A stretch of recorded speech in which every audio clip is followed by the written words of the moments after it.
Hello, everybody. Welcome along to the Rangers Rabble Podcast. This is your press conference reaction. So that must mean that Rangers are back tomorrow, which I know will be great news to both Wilf and Brian that the international break is completely over and done with.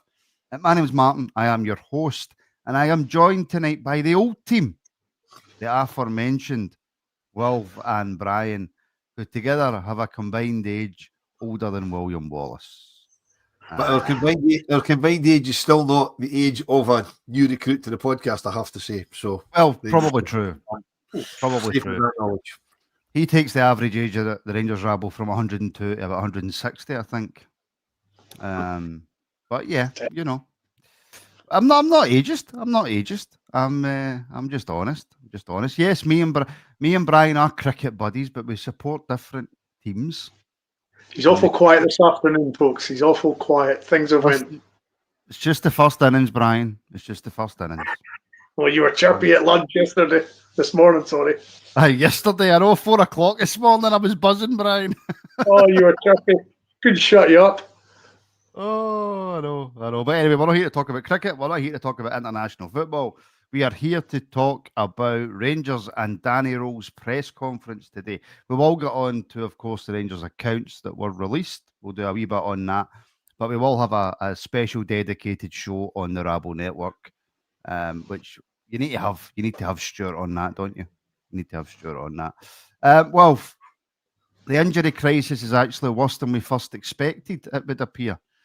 John Souttar, Cornelius, minimum a month. Possibly the end of December, but Cornelius needs to get a scan.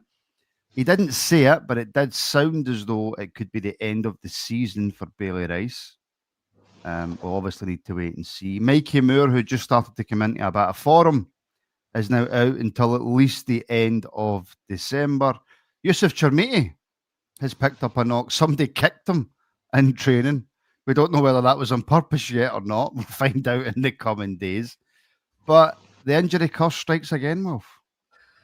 Yeah, I mean, listen, my opinion on international football is well documented, and my only desire from any international break is that Rangers players, if they play well and come back uninjured. I've got no idea if they played well because I don't watch a lot of it, but we seem to come back with an awful lot of injuries. I mean, John Souttar's didn't look very injured at the end of the game on Tuesday night when he was jumping about like a maniac at the end of the game with the rest of them. Cornelius, I saw a quote from the Canadian coach that said it was something that he had at Rangers. So if he was carrying a knock, why the hell was he playing for Canada? It was a friendly as well, Wolf. It wasn't a competitive game. Wouldn't matter what it was. If he was carrying a knock, he shouldn't be playing. Mikey Moore, that's come out of left field. Didn't know a thing about that. Bailey Rice, happened in training. These things can happen. It does sound fairly bad for him. It sounds fairly bad for Big Derek Cornelius as well.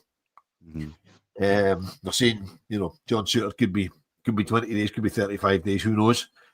If it's only a slight knock, then I'm not too concerned because Souttar could have been taken out of the team for a couple of games anyway because he wasn't really performing. I don't think. However, that would be the caveat. Would be that Cornelius could come into that. My concern is, as I posted in the group chat about 10 minutes ago, that at least 3 of them are muscle injuries. Now, if you're getting the same sort of injury, that would tell me there's something wrong with the training.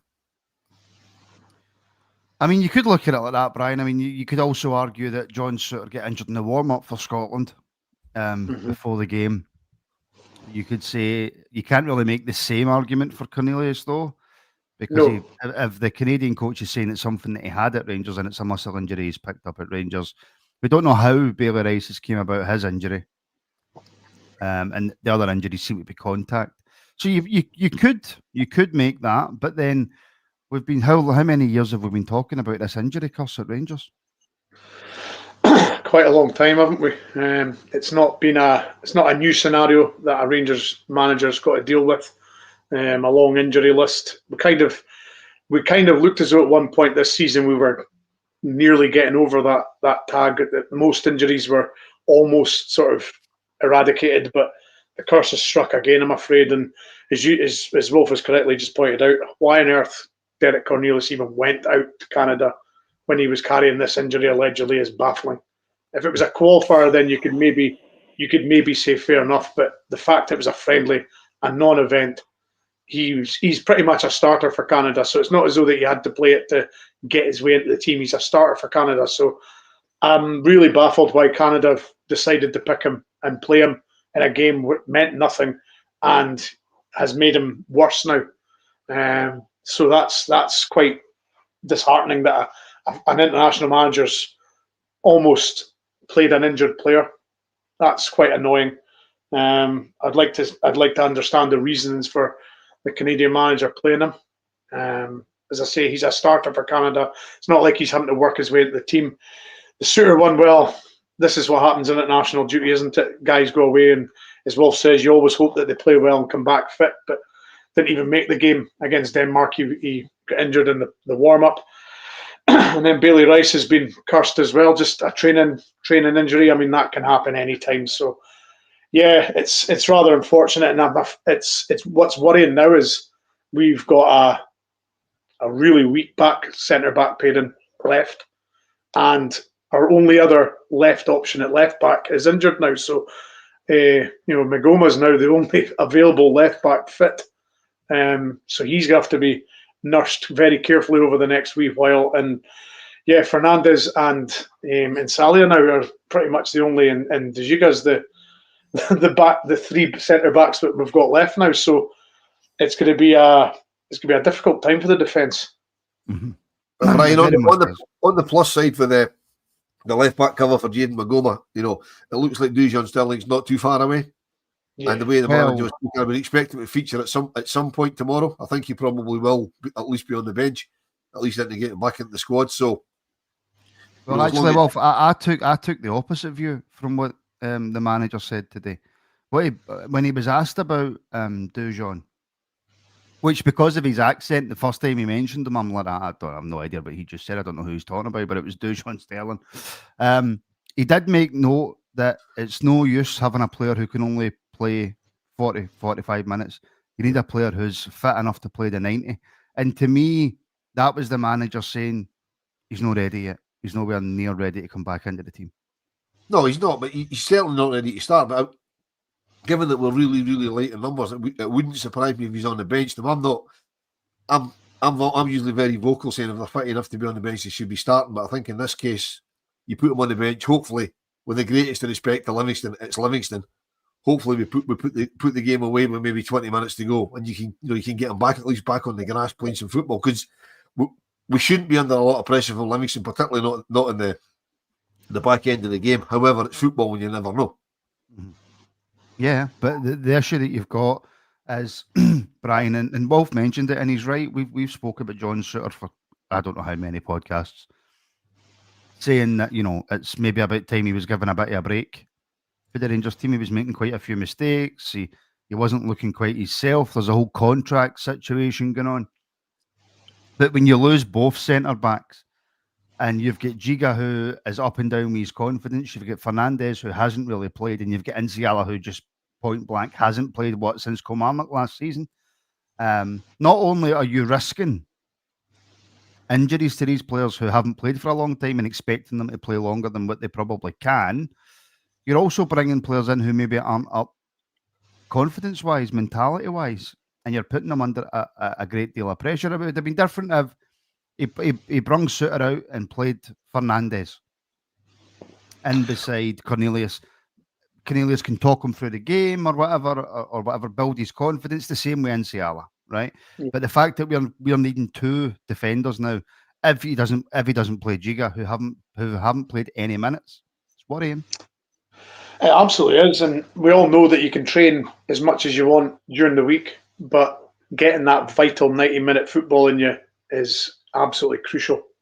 And these guys, well, Fernandez has been, I think we've seen him once since this season, I think, and Ciala has been nuked from the squad for most of this season. So this is going to be virtually their first sort of, outings as a potential pairing. So it's going to be very. I mean, the thing is as well, they're two young lads for Fernandez and Insalia. You know what I mean? They're not experienced at all. So you would like to think it's going to be De Giga and one of the other. and he's got to somehow. You would like to think, really, we're hoping is Giga. Yeah, I mean, you're in a position now where one of these centre halves is going to have to play a number of games because of the injury scenario. I mean, the only other option you do have is you stick Tav in at right centre half and you put Max Arns at right back, but at the same time, you're chancing two right backs then getting injured. So we don't want that. So this is going to be I think somebody said it in our chat. It was maybe Kenny. It might be the making of Fernandes or Insalia. It might make them the players that we either thought or the scoutings thought. So it might work out for them, but it's a huge chance, isn't it? But the complete opposite might be true. Well, that's what I'm saying. They could also collapse under the pressure, never to be seen again. No, they absolutely could. But at the same token, even if they strolled a game against Livingston and then for the next 2 or 3 games played really well, if we've got a lot of games between now and January, a lot of games, and I'm looking at that. There's not a lot of rotation in defence now. No, there certainly isn't. That's why we have to. That's one of the reasons that we have to get Dujon Stirling at least some minutes tomorrow if we can, because we're probably going to need him sooner rather than later, and he has to have played some football. It's quite encouraging to touch on another point that the manager's leaning a bit on Stevie Smith. It would appear that he's now stepping up as his Scottish knowledgeable club. That's right. Well, if you just jump across the agenda, whip the agenda right out from underneath my feet, throw me up in the air. Mark, this is a relevant point, right? This is a relevant point because the fact that he's leaning on Stevie Smith, right? If he has to bring some of the kids out of the academy, at least he's got somebody with great knowledge of the academy as his under-19s manager to say, look, I think this guy, whoever it is, can come in and do the business for us. Be on the bench for the first team. He'll benefit from the experience because at the moment, the only kids that we're aware of that have been training with the first team aren't defensive players, and they literally are kids. I mean, they're like 15-year-old Kyle Glasgow and the boy Curly who's 16. These are all attacking players or midfield players. None of the defenders in the 90s have been quoted, but Stevie Smith will know who they are. So don't be surprised to see 1 or 2 of them coming up simply because of a later agenda point that you've got. How big a blow wolf is, in all seriousness, Mikey Moore started to kind of show, I think, a little bit of what he could bring, and I think he was probably only going to get better. And now you're looking at a month at minimum out for him as well. It's very, very disappointing. I'm gutted for the lad. He's only here, to gain first team football. He's got himself into the first team. You could argue he'd be one of the first names on the team sheet the way he's been playing. And then all of a sudden he gets a kick playing for England. You know what I mean? It's a huge blow for him. It's a huge blow for us as well because he is a major attacking outlet, and we need that because we're very, very short of goals, and we need somebody that can assist goals. I also think he would probably have scored a few as well. So, yeah, it's a massive, massive blow. It really is. Chermiti, Brian, possibly missing. And do you know, it's weird because before that I was looking at it and going, Livingston at home, start Chermiti, try and get him that goal that he's desperately looking for. And now he's probably injured. Yeah, as I say, there's guys that you're kind of hoping play and get a bit of confidence, and as you say, maybe get a goal here and there. Same time, it might be the moment now for Miovski to finally get his shooting boots on and start, maybe staking a place for that number 9 slot. As one door closes for somebody, another one opens for another. So there's maybe this chance now for Miovski to step in and have the confidence for the manager to turn around and say, right, you're going to be playing for the foreseeable because selection wise. So Miovski might see that as an opportunity for himself. Unfortunately for Chermiti, it's a chance gone. But as I say, it's striking options. As we've seen over the years, strikers are blow hot and cold. So very rarely you get a striker where scores pretty much every week. So it's going to be for me. It just looks as though now it's Miovski's chance to shine and prove to everybody why Rangers brought him to the club and start scoring some goals. Yeah, I mean, we've got a super chat in here from the sniper. Don't forget, folks, it's Christmas. Don't tell Paul. That's all I'm saying. Don't tell Nobody Paul. mentioned Santa. No, do not speak round about Paul. Paul does not get. Paul is in the bad books. Next month, why don't you head to the Rabble merch shop for some cracking merchandise? Link in the description. The sniper's doing my job for me. There's loads and loads and loads of different items in the Rabble shop. If you click the link in the description, you can go and check that out now. Hoodies, gilets. There's gilets there, Wolf.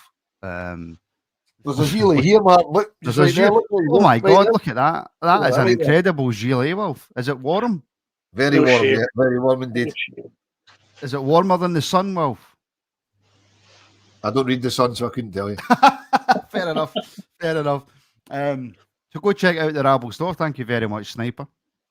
And of course, if you want to help support the channel a little bit more and get access to, literally between 8 and 15, 16, 17 sometimes shows per week, then you can join the Rabble network now. Yes, Gallop, that's where I put my arms. Yes. Yes, that's Rabble After Dark chat, that. Which is where you can go and get access to loads of extra shows, including watch-alongs to every game. And Hightower will be back tomorrow for your watch-along for the Livingston game as well. So, Sniper, thank you very much for that, my friend. Now, Wolf, like I say, you killed the agenda a wee bit there by talking about this new coach that was meant to be brought in, and it would appear that the manager's very, very happy with Stephen Smith. Now, this for me is a positive on a few different fronts, and I'm not just copying your answer here, Wolf, right?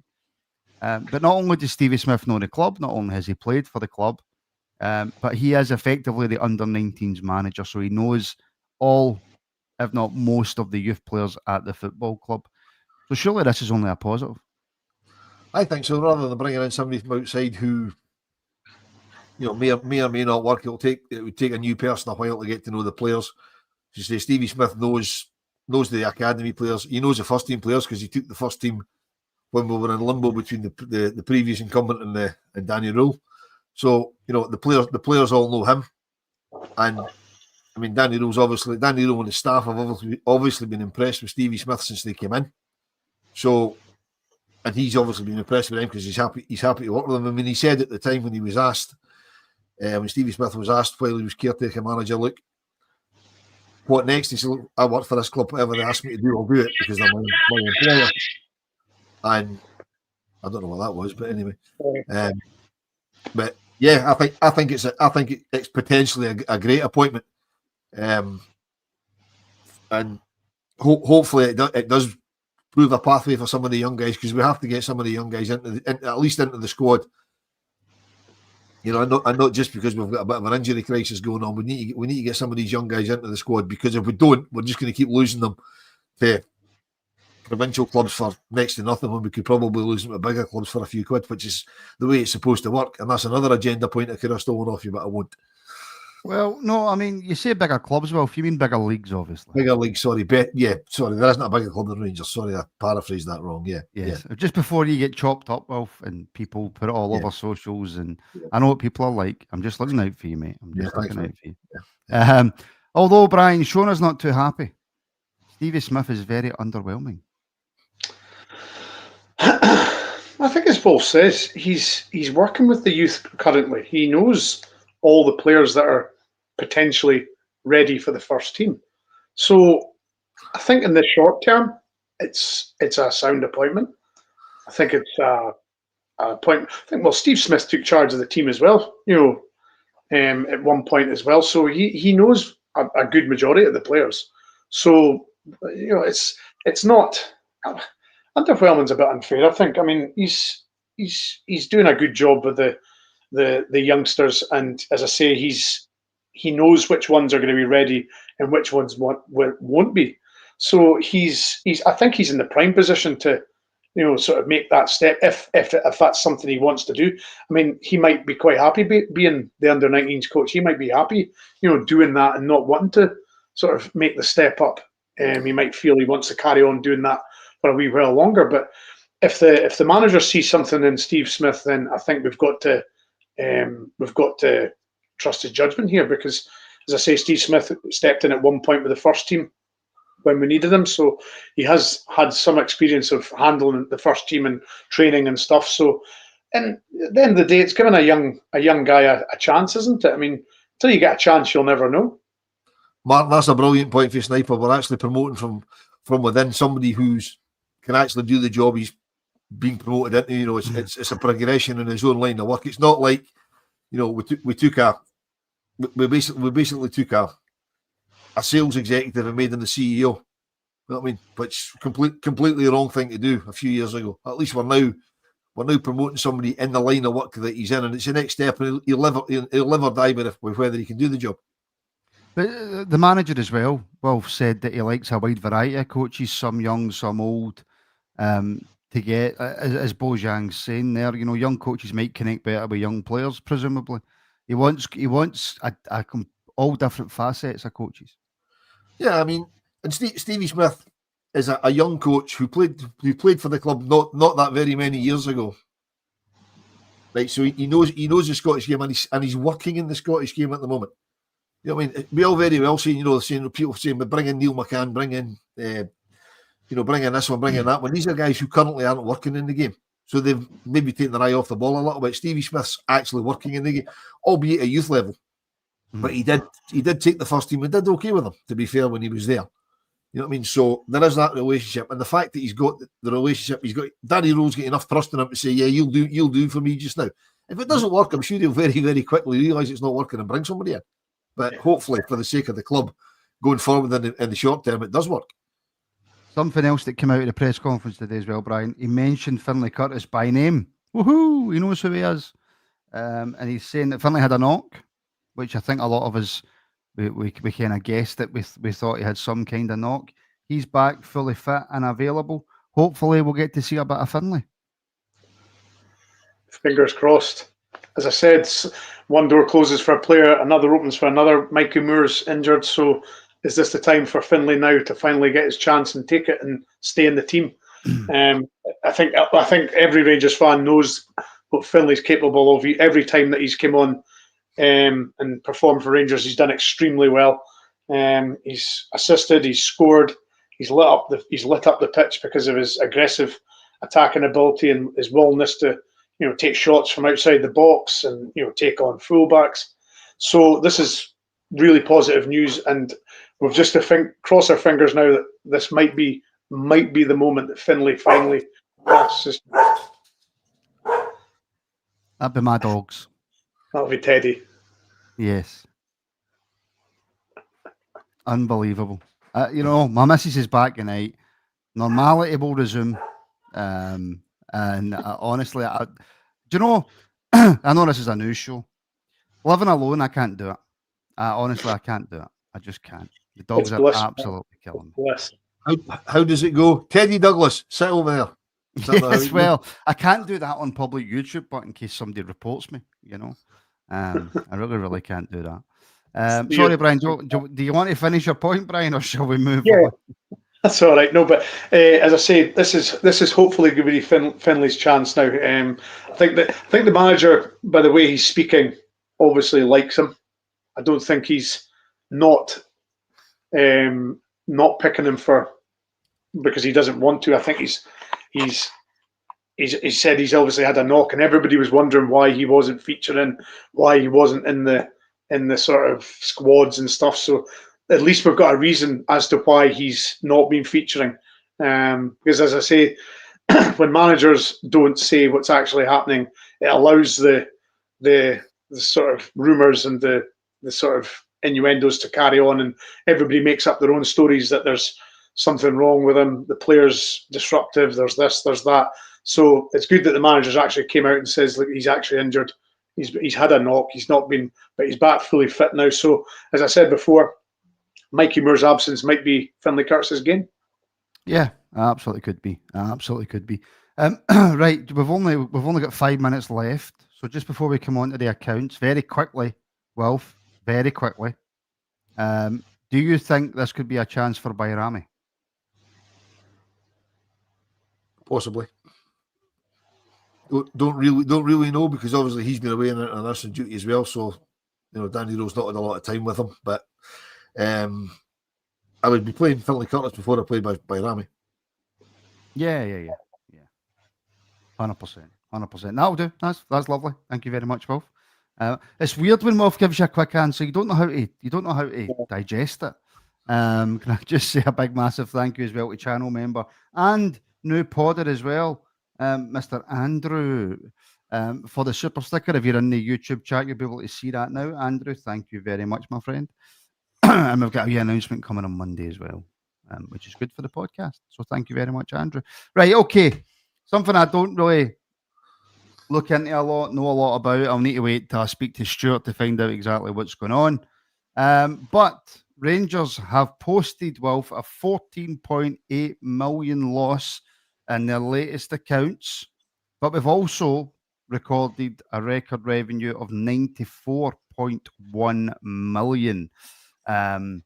Obviously, the Chief Financial Officer, James Taylor, spoke today. If you want to go and catch that interview, it's on the Rangers channels, YouTube or Twitter. When you're getting interviewed by your in-house TV or whatever, you're never going to get the questions that the fans really want to know the answer to. But he did mention stuff like the Iggerman sale, the Jeffy sales, and not in these accounts. He did mention also the player trading model. But revenue up, but we're out of profit again. Yeah, revenue up purely because of the European run. So revenue net for this current financial year, we're going to go through the floor because obviously we're not doing particularly well in Europe. So it just shows you how important the European run is, because a sustained European run to the quarterfinals last year.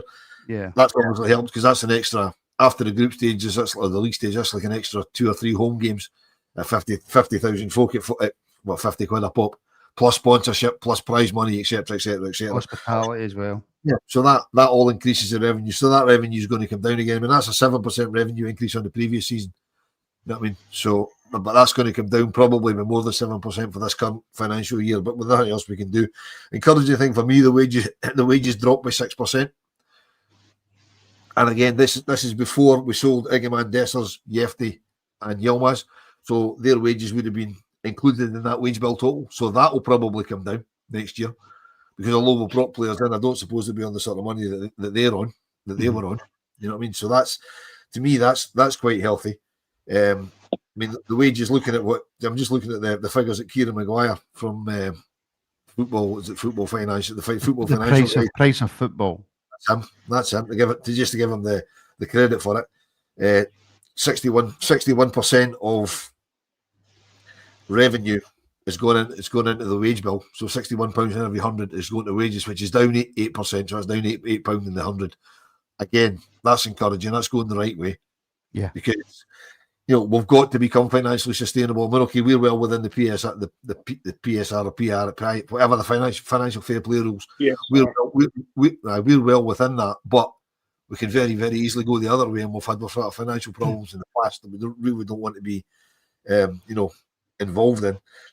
The thing for me was the player sales in the year up to June last year was only £1.3 million, which was down 90% on the previous year. I mean, that's not a lot of money for what we let go at that time. And I know it doesn't include, as we said, Iggerman, Dessers, Yilmaz, Jefty, everybody that left after the end of June.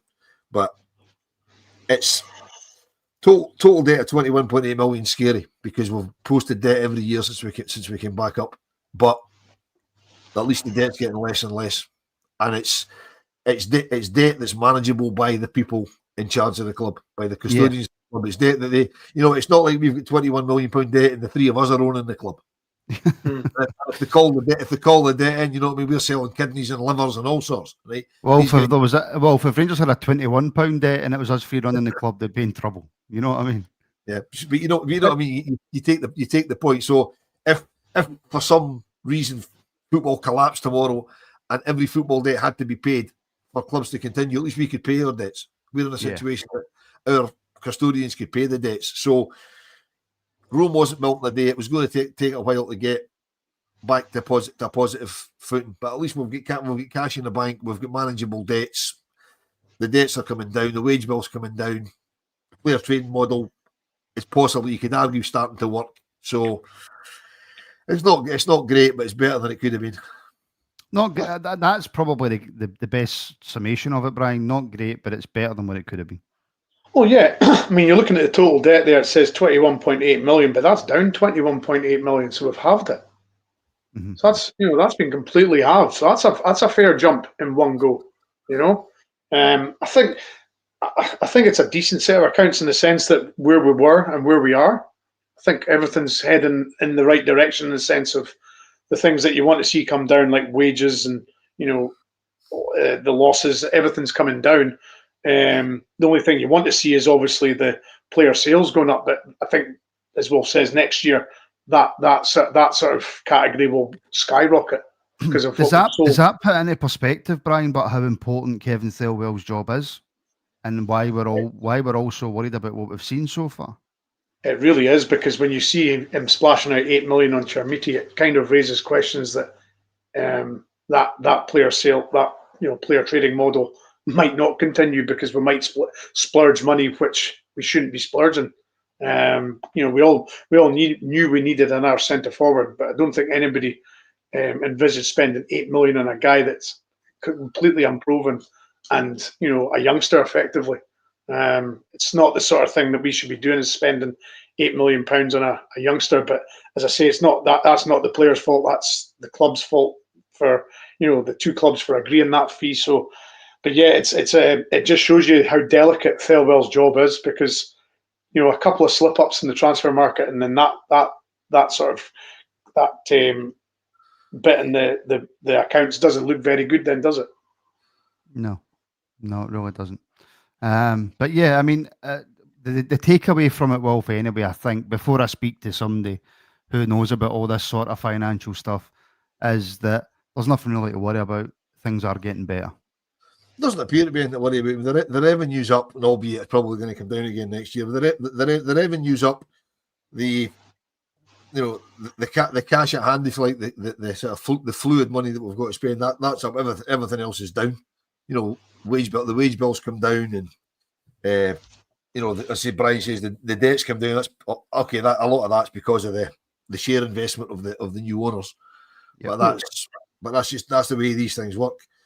The pre-tax losses come down 14%. So I mean, it's going in the right direction.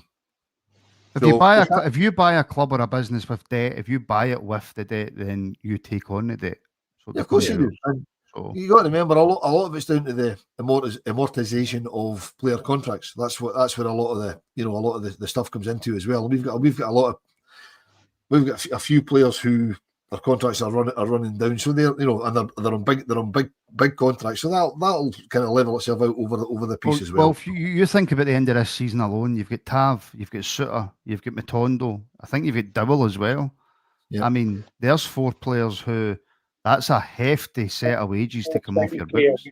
They're all 20k a week. At least.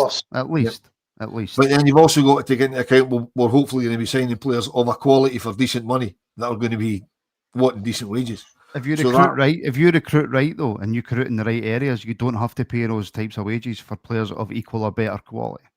You don't, but for a short-term fix, we might have to. Because if we want to keep looking at healthy revenue figures, we're going to have to be a lot more successful than we have been over the last number of years. So, and as I said, Europe's vital.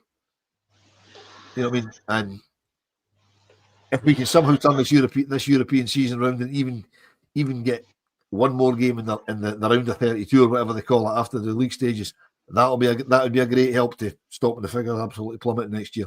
But I get what you're saying. You don't need to be paying exorbitant wages, but it might be a case of for 1 year we might have to, just to kind of bridge a gap. If we continue shopping in the English Championship, then yeah, you do. Of course you do, because there's an English tax. Of course you do. Yeah. But then if shopping in Scotland, we're going to hit the same tax, only it isn't quite so high, because we seem to, hopefully the guys in charge now won't take any nonsense from Scottish clubs that say, look, yeah, you can have them, but we're charging you more than we would charge that other club up the road, because it's you. Just say, well, we don't want them then. You know what I mean? Yeah. Hopefully that's what you do now. Get the balls to do that. You know what I mean? That's what we do now. In terms of a prediction for tomorrow, the Sniper's back in with another super chat, and he's went 4-0. Majovski with 2, which would be great to see, a Raskin header, and he thinks Tav's going to get a goal. Which would be good to see. Very good to see. Sniper, thank you for all the support, my friend. It really does mean a lot. And our man over in Australia who must be knackered, must be absolutely knackered, Mr. Stephen Robertson. Question, Curtis better than Koalas Miller from Motherwell? I'll just, for people watching who aren't who aren't members, I should say, sorry, my nickname was Koala at school.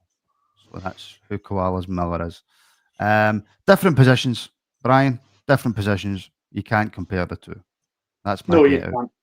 No, you can't. You can't compare Curtis and Miller. It's totally different positions. One's a central midfielder, one's a winger, one's a forward. So completely different players. I mean, I think when you look at it right now, you could have argued Miller was way ahead, but Miller's hardly featured out in Italy, is he? So you can kind of say that none of them are. I think Miller for his age was certainly going in the right direction, but I think that's slowed down obviously because of his time in Italy. I think going back to the accounts quickly, I think the best analogy you could say is we were in extremely stormy waters, and you could say we're in choppy waters now. We're not as bad as we were. We're getting better. It's not where we want, but we're getting better. Well, we're almost a life support, but now we're breathing on our own. Yes, that's a great analogy. Right, folks, that will do us for tonight. We have ran slightly over. I do apologise. We are back at 7 p.m. tonight. Connor's hosting, and he will be joined by Wilf. Yep. And Oil Rig Mark, as we have to call him now. He will be back. So we'll be back at 7 p.m. tonight. Wilf's got to do this all over again. So sorry, Wilf. I did offer to come on 5 minutes before you started, so it's my own fault. I didn't realise Brian was joining you. I would just have kept my mouth shut. But anyhow, this is what happens when you open your mouth off. This is what happens. Just before we go, folks, if you could please like, share, and subscribe, it would really help the show out. We've got a new time slot, so not a lot of people know about it. So we're trying to make everybody aware that we'll be live at 5 Monday to Friday to discuss anything and everything Rangers. So from next week, Monday to Friday, live at 5. That's all you need to remember. There will be no watch along for the cricket tonight, unfortunately, as I do need to at some point sleep. So, and I'm at work at 6 a.m, so there's no chance of me watching it. And Brian will be going to his bed in about 5 minutes. And I've got the square root of no interest in it, so I'm no point in me getting on. Yeah, but that's because you've got no style, Wolf. I just don't. You know what is with cricket, right? I can't get my head around the fact that it lasts for 5 days. A team can be hundreds of runs ahead and it's a draw because they're running out of time. I just can't get my head around that. It's the beauty of Test cricket. That just makes no sense to me. But it's not for me, and I get people like it, so fair enough. That way. Better than rugby league. Anyway, folks, thank you very, very much. Thank you for tuning in. Like I say, we're back tonight at 7 for our beautiful channel members. If you're not a channel member yet, click the link in the description and become one now. Help support the channel, help support independent Rangers content. And if you do that, we'll see you at 7.